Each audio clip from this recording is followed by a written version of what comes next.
Right, nice new bearing in there. Again, to get the old one out, which is here.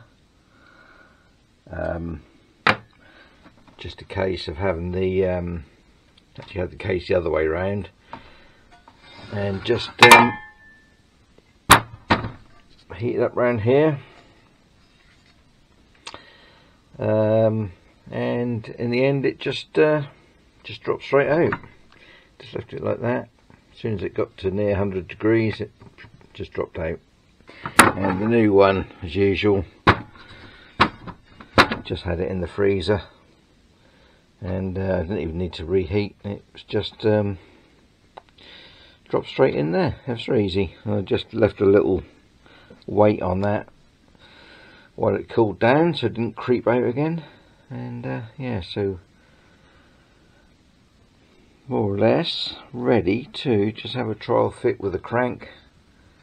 Obviously that one's done, and just sort of see what sort of end float we got, and see how central it is the other thing. Just need to clean these faces up a little bit more. Yeah, so we'll try that and see how that goes.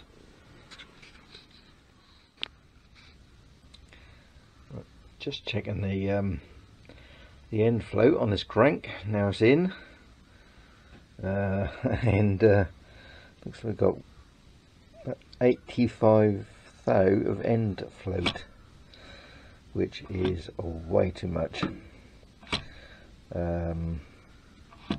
Even with, you know, a full set of shims, you've only got 18 thou there.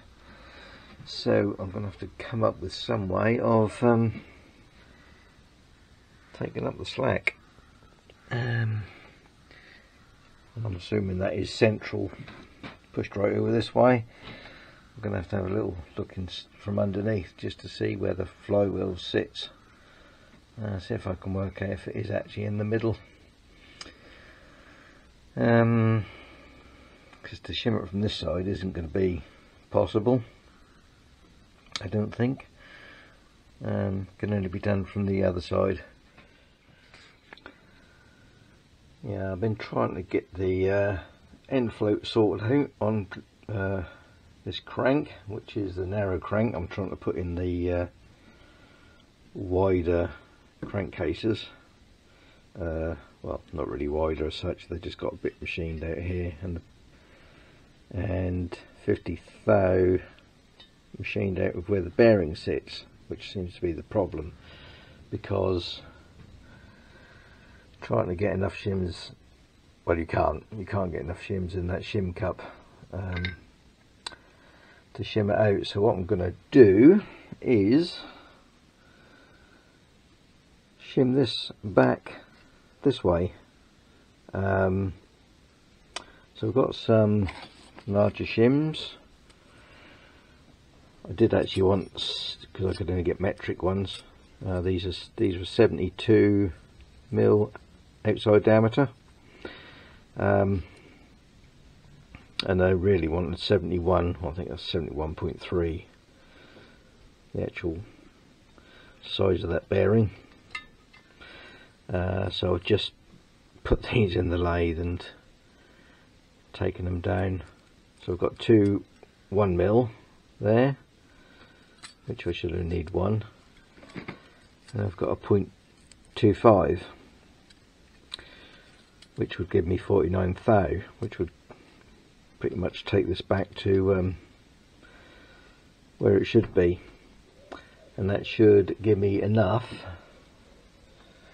to shim it out that end normally from the other side of the bearing, from this side.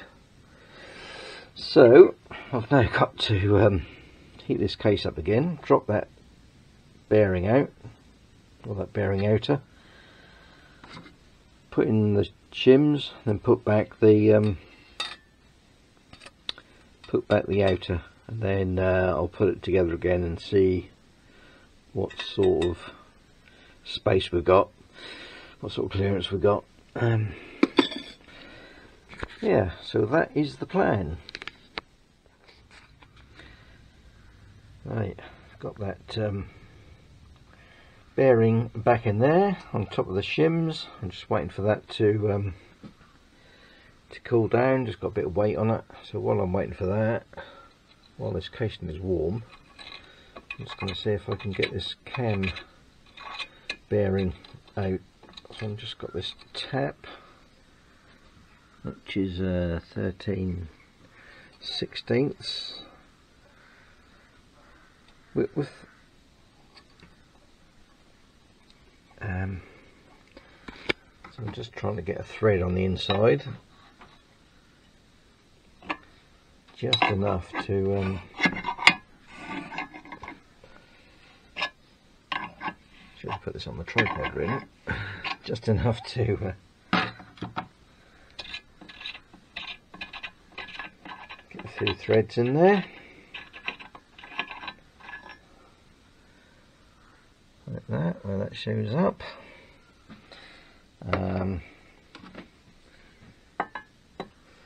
No, that's not the right size bolt. There's a bolt somewhere for that. Yeah, I'll have to dig it up. Yeah, basically you get a bolt in there and jack it out. Although I have seen some people say you can put a washer in the bottom and thread that right in until it starts to push the bush out, but yeah, I'm not too keen on that method, because obviously you put a bit of pressure on the bottom of the case, so it depends how tight that is, and this isn't actually warm enough yet anyway. I'll have to give this some more heat to get that out of there. Yeah, let's try and find the other bolt. Don't know what to do with that. I couldn't get the tapping method to work. Well, there's just too much wear in this bush. I just couldn't get a good enough thread. I got this heated up to well over 100 degrees, and yeah, that just would not shift. So I'm going to use a more destructive method. I've got it set up on the mill here, little milling cutter, and I'm just going to nibble away at the bearing until I can break through and kind of push it in on itself, and hopefully it'll come out that way. Just got to be careful not to damage the inner surface. But I think it's probably safer than trying to do it the other way. Yeah, I didn't have a bolt. I don't think a bolt would have helped anyway, because if the tap ain't going to grip, the bolt probably isn't. So yeah, we'll try this, see what happens. Well, it's out. I wouldn't say that was very easy, but it's out. Just a slight scar there where I was just going in a little bit too deep to start with. Will that even show up? Yeah, so as soon as I realised I could see aluminium on the cutter, I just backed it off a bit. So I'm going to give that a good clean out in there. These are the this is the static breather disc that sits in the bottom, and there's a little pin that stops it rotating. So I'll put them in a little bag so we don't lose them. I don't know whether I might just pop that bearing. No, I won't. I'll make a little support, I think, a support bush, is that what you call it, just to press that in. I think that is currently in the freezer, the new bearing for there, so I think I'll just give this a good clean down for now, put these in a bag so I don't lose them, and then obviously this will have to be reheated to get that cam bush back in there. I'll give it a good clean first because it's pretty muggy in the bottom there. Yeah, that was not easy to get that out.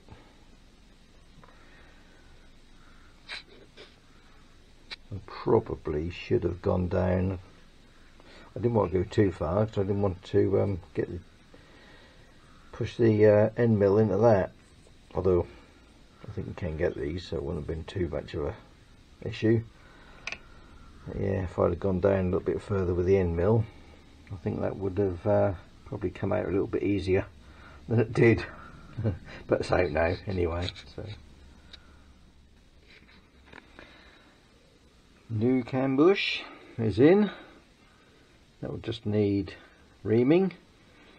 I'm going to sort the end float out on here first before I look at doing that. That's the little thing I made just to press that in, which I did need to use the press in the end. Heat alone wasn't enough, even though that had been in the freezer.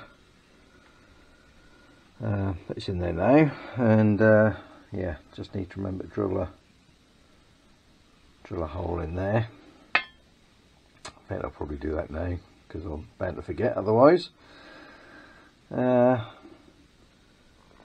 Yeah, so gradually getting there. This just needs another good clean down, and then I'll put the crank back in and see where we are with the end float. Hopefully I haven't got quite so much, well, I won't have quite so much to make up. Right, got a couple of shims in there under this bearing, outer, bearing race, outer. Don't know whether you can tell, but this is slightly raised here. So this should now be in the same sort of height as the original before these, before they started to machine these crankcases with the extra 50 thou in there. And also you can actually see the machining they do around here. The original, the earlier ones, earlier cases were just rough cast here. So that should take up some of the end float. I will now get the crankcase, the crank back in the crankcase, and we'll have a little measure. I'll put it in without. I'll just put the bearing, the shim cup in, without any shims in it, just to see what sort of end float we've got. Yeah, we'll have a look. I'll go from there and see what we got. Right, so this is no shims apart from the shims I put in the back side of the bearing just to pull that forward a bit. Got that set on 0 there. This is pulled back or pushed back. If I now push that forward, we have got 34 thou of end float there, and that's just with the shim cup in, no shims. So that's what I've got to, well, not pull that rope back, so I've still got to leave about 2 thou. So I need about 32 thou of shims in there. Right, let's have a pull this apart again and shim that out and see what we end up with. Right, hopefully you can see this okay. I've now put an extra 0.25mm shim behind the bearing in the other end. I'm pointing to it, but you can't see it. But yeah, the roller bearing, just to push that closer this way. So what's that? 10 thou?